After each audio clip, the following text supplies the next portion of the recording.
Hi, everybody. I'm known as the Guru. I've come to talk to you today about depression and lupus. Lupus and depression has been a very, very big, major story these days, as lately I have lost 2 people to depression and lupus. Also, it had a lot to do with pain medication. Lately, there seems to be this war on opioids, but actually, it's turning into a war on pain patients. If you are allergic to Tylenol, aspirin, ibuprofen, morphine, then you're treated like a criminal. Having my color skin does not help at all either, for I am the biggest. I have to take out my nose ring. I have to pull my hair back. I have to go there in a scarf, and I have to really make myself look undoubtedly sick so that doctors will pay attention to me and they will understand that I am well educated on these things. I have had lupus for 39 years. And I know exactly what narcotic pain medications do. I've been on narcotic pain medications for over 17 years now. I know what they do. I know that they are addictive. But the pain that I suffer is more than I can handle. And as I am turning 48 in December, it is not getting any better. I've just been diagnosed with Hodgkin's disease. Right now, before making this video, I actually just woke up. It is about 2:30 in the morning.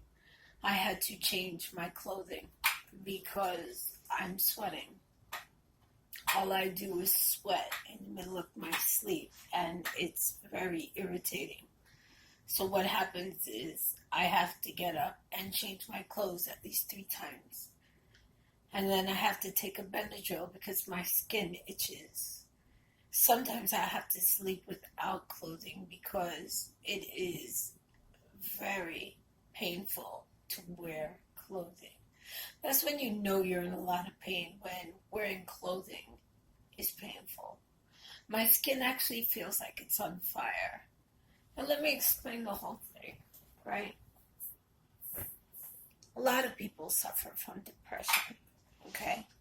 But imagine this. Imagine yourself in my shoes for about 5 minutes. At the age of 9, I was diagnosed with a disease called junior rheumatoid arthritis, okay? And the only reason why I was believed to have this disease is because I had to run away from home to my grandmother to get my parents to understand that I was really not feeling well. My parents thought I was completely lazy. They thought that, I just didn't want to get out of bed, which is completely untrue. I was having problems, and they were not paying attention to me. My mother used to call it growing pains. I am just going through growing pains. Everything will be all right, child. I'm a child of 2 hippie immigrants from the Caribbean. It can't get any weirder than that. My mother helped to develop something called telecommunications, aka the interweb, and exactly what I'm using to talk to you today. If she saw today all of these things, she would absolutely try to get credit and try to be paid for her invention. One day back in the 80s, she came to me and she said, Janine, you know what? One day we're going to be able to talk to each other over this big line called the internet. And it'll be so simple. You'll be able to do it on your phone. You'll be able to do it on a personal computer. She said one day they'll make a personal computer that'll fit in your pocket. We all used to think she was crazy. In fact, she was crazy. She had lupus in her brain, which caused her to develop multiple personalities. But that's not the only reason that made her develop multiple personalities. It's a very long and sad and undaunting story, which I will tell eventually. The noise and the clicking that you're hearing is me in my wheelchair. I'm trying to find a nice position in the background so that it will look pretty. I'm in my kitchen. There you go. What do you think about that? I like that. I should have taken the nose ring out of my nose so that I could be taken more seriously. What do you guys think about this, huh? We're going to be selling those come May. Living with Lupus One Day at a Time can be found on Facebook. If you're interested, we also have a group called Living with Lupus One Day at a Time. In brackets, it says, "Let's bitch." 2 exclamation points. That's a private group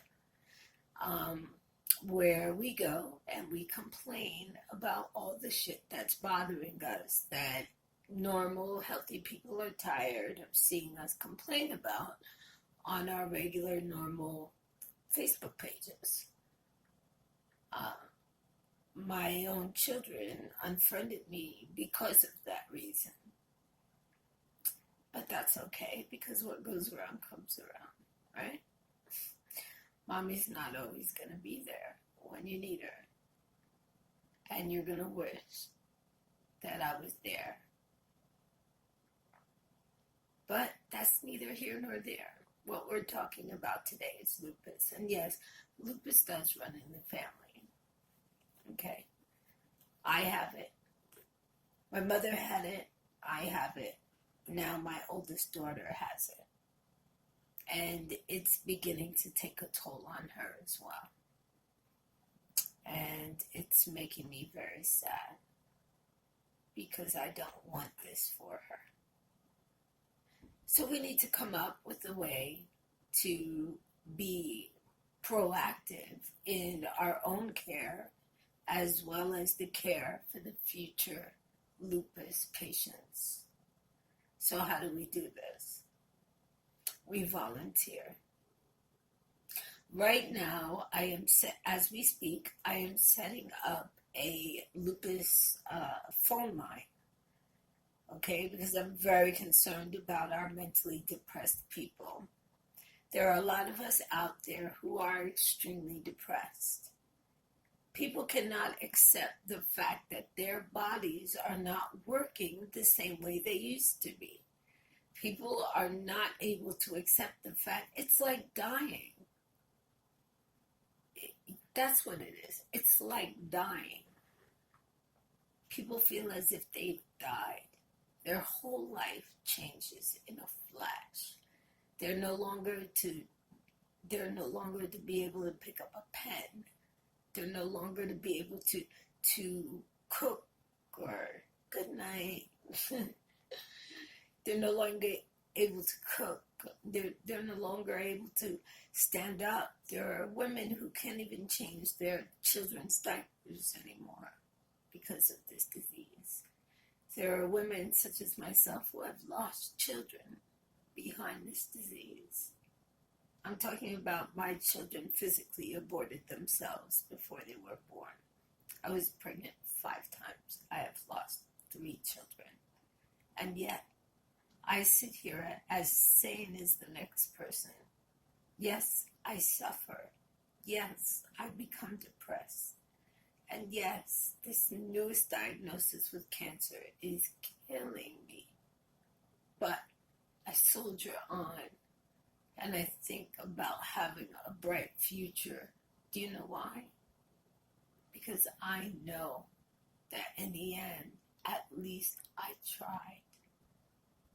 And that's all I can say. I tried. I lived a very interesting life. Despite my disease that I hid from people for a very long time. I spent a lot of time lying about my disease, hiding because you say something that people never heard of, lupus, and automatically it becomes a sexually transmitted disease, or the reason why you have this disease is because you're a bad person. That's the Christian take on it.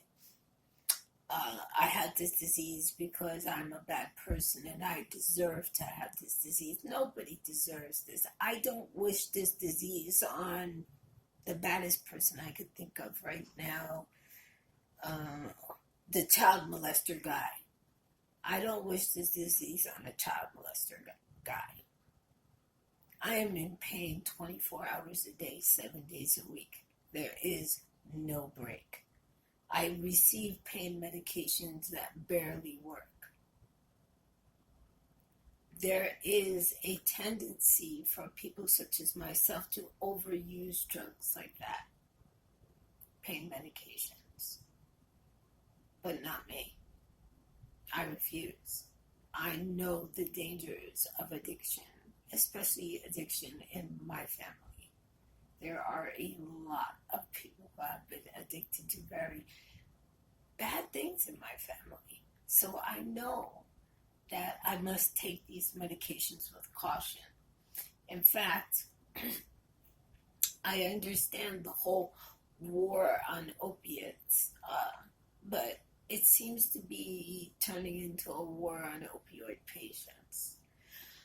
When I go into the hospital, I'm treated like a piece of garbage because I'm on a very high dosage of opioids, and yet still I'm in pain, and the doctors don't understand why. Yet, when I list all my diseases, lupus, rheumatoid arthritis, I've fallen from a second-story balcony and fractured every single bone in my back. I now have a compression fracture, and there is a lump growing on my spine. There's also a lump underneath my arm. There's one in the back of my throat, which makes me clear my throat constantly. And I sweat constantly. I itch constantly. It feels like there is fire running through my veins. And I always have a pain in my abdomen. And right underneath the chondroidal bone, underneath is a lymph node that is bothering me as well. That's why doctors have given me the diagnosis of lymphoma. I didn't ask for this. My parents were not bad people. I'm not a bad person. Shit just happens.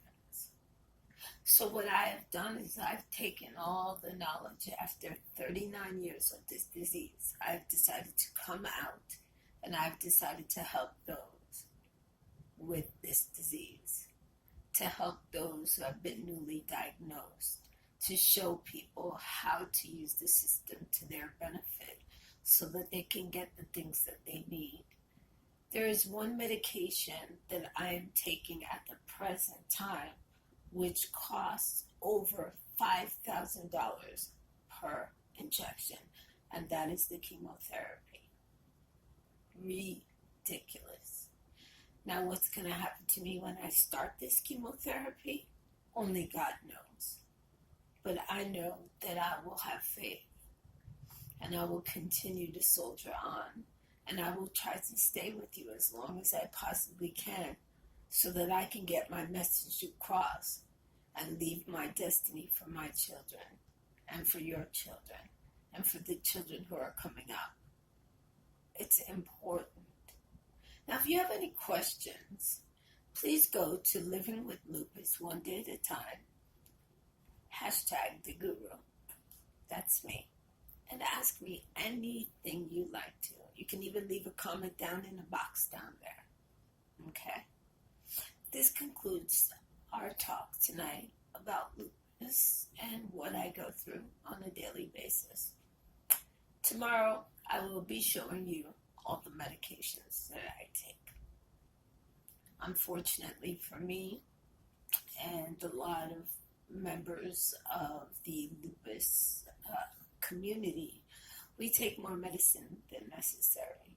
And I believe that's what makes us more sick than normal.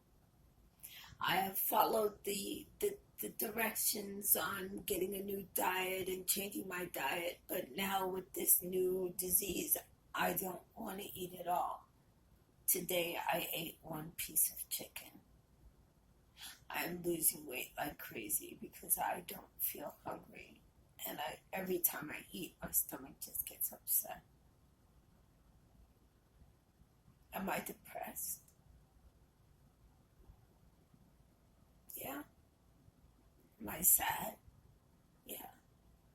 Because things are not perfect. And they never will be. But death is a very important part of life, and that's what I need to keep telling myself in order to survive. I've lost my ability to walk around. Seizures make me drop to the ground. Luckily, I got a dog who knows that she needs to stand on my chest and start barking when I have seizures. If my husband doesn't hear me at first, she'll stand on my chest, she'll start barking. Things like this need to be offered to those in the seizure community and the lupus community. What ideas do you have? Let's hear them. I'm interested to know everything about you. I do personal counseling as well. I've been doing it for the past 2 to 3 years. So if you need somebody to talk to, please know I am here for you. Okay? It doesn't matter where you come from. It doesn't matter who you are. You can remain anonymous. You can make up a Facebook page with a different name if you don't want me to know who you are. Sorry about that. I just pressed it. See, it's my wheelchair. A lot of people don't understand that I am in a wheelchair, so let's try to show it to you. There we go.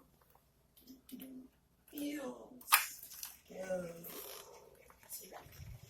So yeah, I am in a wheelchair. This is not a joke. And no, I'm not at somebody else's house. This is my home, as you can see. Okay. There's one thing that I want to tell you that I am most thankful for. I am very thankful for the fact that I have a man who loves me very much, and that I have 3 children who love me very much. I do have 4 children, but one of these children have been deceived and misled as to the type of person I am. And unfortunately for her, if I die, her spirit and soul will die with me. And she better get in touch with her mommy. Because if she doesn't start talking to me soon, she's gonna be a real fucked up in the head adult. You'll have to excuse the language, but it's the honest to God's truth. In my life, I have learned very, very many lessons. Some lessons easier than others. But there's one lesson that keeps repeating itself, and that is I am dealing with a disease that will continue to kill me. But if I don't keep my spirits up, my soul will die as my body will live on. And I don't want that to happen. I want to spend the rest of my days happy and loved. Okay. So if you're out there, my little boo-boo, and you're watching this, know that you've been misled.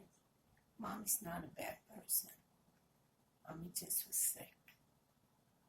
I was trying to hide it, trying to make the world believe that I was better than I actually was. For those who are noticing for the first time the scars and stuff on my face because of my camera on the phone, these scars are due to a disease called scleroderma. This is lupus. Scleroderma actually turns your skin hard, so if I run my fingers across it, it feels like hard as a rock. So that's actually what's happening inside of my body at this point. With the cancer, it happens in my lymph nodes. It starts in the blood, and it attacks the white blood cells, the lymphocytes. Most doctors, when they see lymphocytes, they say, "Oh, that's just lupus." But luckily enough, I was smart enough to tell one doctor exactly what was going on, and he was like, "Let's run a test." He ran the tests, and there you have it. I'm still mourning the fact that I'm not able to walk like I used to. And unfortunately, I have no way to get my wheelchair out of the house unless my husband picks it up or unless I'm going to a function and I have 2 people to assist. This wheelchair weighs 400 pounds. So you can imagine my husband is a very strong man. He's a strong man to have dealt with my shit. And he's a strong man to love a woman such as myself. Granted, I've made mistakes in my life that I cannot come back from. But they're mistakes. Everyone makes them. I'm a human being. And I need to start to begin to be treated like one. Because if not, I will take my life. I know it's very selfish, but I will. If I can no longer get the respect and the help that I need, I will just disappear. And then what? Who will guide the lost soldiers of Lupus? Not me. I could be selfish and say, "Oh well, you know what? That's your problem." But I'm not. I do everything and anything I can to help any new lupus sufferer. I reach out, I find all kinds of programs and things that I didn't even know existed. Back when I was younger, I taught myself to read medical texts just to find out what the hell this disease was. Because doctors seem to have this one rule. Their rule is spend the least amount of time to make the most amount of money to see the most amount of patients they possibly can, especially if that patient has Medicaid. It's unfair. Because of the insurance that I have, I am treated like a piece of garbage. Luckily, I found a way around that. But still, as doctors and the computer aids are becoming more and more sophisticated, doctors, instead of relying on their own ability to make their own assumptions about a patient, they rely on the thoughts of other doctors, which could be wrong. Just because they want to save some time. Now, if I was a patient who was Caucasian, okay, and I was dripping in gold and diamonds and fur, it would be a totally different story. If I had my own insurance company and everything like that, you know, private insurance and all this other stuff, I would be treated totally different. I was in the hospital one time. Okay.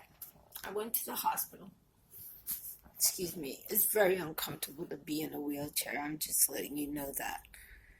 And hopefully, you know, my newest treatments will help me and I won't have to stay in this thing for much longer. I was in a hospital one time in the ER. And, you know, I spent half my life in the ER. But this particular time was a very difficult time because I was very sick. I was vomiting for 3 days straight. I lost potassium a lot. I could not keep my seizure medications down. I began having one seizure after another, to the point where I couldn't take it anymore. And my husband got angry. And he said, if you don't go to the hospital, I am going to force you to be committed. I was like, all right, I'll go. I didn't want to go. I cried all the way there because of the way they had been treating me. Every time I would walk in, the first thing a doctor would say to me is, Ms. Melhado, we're not giving you pain medication. I'm like, I didn't come there for pain medication. I just need to know what's wrong with me. Because I have a disease called antiphospholipid antibody syndrome, which is a blood clotting disorder, I have to take blood thinners. Every time I fall, I have to make sure I'm not bleeding internally. Those are the directions that are given to me by the hematologist. Every single time I fall, I must go to the ER, no matter what, to make sure that I did not rupture anything. This one doctor treated me so bad. He said, why should I even give you pain medicine? It's irrelevant. You have a chronic disease. If I give you pain medicine, the pain is just going to come back, so it's a waste of my time. How can a doctor speak to somebody that way? How could you be so rude? If I was a young white lady, it'd be a totally different story. So, the doctor gave me something that I was highly allergic to, which is anti-nausea medication. That's why I was having such a hard time. Because I tried taking anti-nausea medication and then taking Benadryl to follow it, and I kept on throwing that out. Nothing would stay in my system. Everything had to be given to me via IV. So the doctor gave me 3 shots of anti-nausea medication with Benadryl, which now has become a no-no because they think that people just want Benadryl to get high. I live in the state of New Jersey. I told the doctor, listen, if I want to get high, all I have to do is walk out my door and I can get high off of anything I want. I can breathe in the air and get high. So much pollution in this city, it's disgusting. So, I was in extreme pain. I was shivering and sweating because I hadn't had my pain medication in 3 days. The doctor comes back to me and he says, well, you're low on potassium, so let's try to give you some potassium, right? I have a portacath, which is connected to my heart. So what they did is they tried to give me the potassium through the IV. I vomited. I screamed because potassium actually burns. When it goes through an IV, it burned the shit out of me. I jumped up and screamed bloody murder. Then I had a seizure. Luckily, there was a woman in the bed next to me. She said, Miss, you just had a seizure. And a nurse came in and closed the curtain while you were having a seizure. I was like, why didn't they try to help me? She said, I don't know, but if I were you, I would call your doctor right away because I don't think that potassium she was a retired nurse, and she said that, having low potassium can make you have a heart attack. can affect your heart seriously. And part of my lupus is pericarditis, which affects the heart, the muscle around the heart called the pericardium. I'm a walking dictionary as far as medical terms are concerned.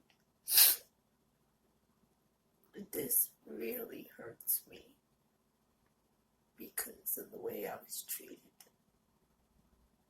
And yet, and still, I continue to go back to that place because actually I really had no other place to go.